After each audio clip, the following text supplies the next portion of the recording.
San Donà 0-2, Livorno Massese 1-0, Ponsacco Vispesaro 0-0, Pontedera Ternana 0-0, Rimini Tolentino 1-0, Triestina Maceratese.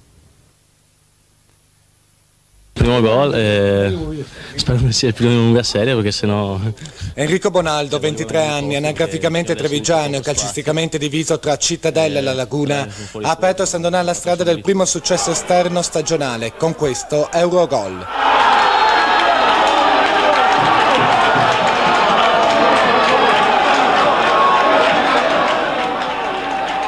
È stato un lancio di Tomaselli, mi sembra, e ho stoppato bene, ho avuto anche fortuna sul contrasto col difensore loro, ma poi è rimasta là, ho provato a calciare di sinistro, è andata bene, ho messo sull'incrocio, raro per me, comunque è andata bene, sono contento.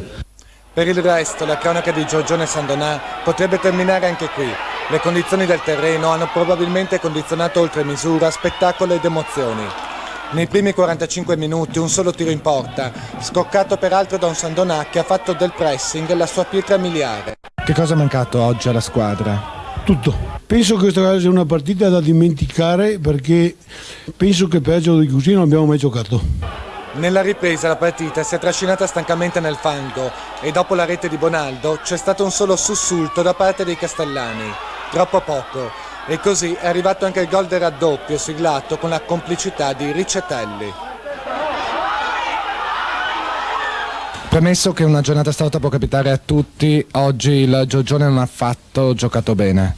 Ma a me non sono piaciuti i ragazzi oggi perché francamente mi aspettavo di più, però come diceva lei ci sta dopo 3 mesi di risultati, ci sta una giornata storta, dobbiamo scordarcela in fretta e ricominciare, basta.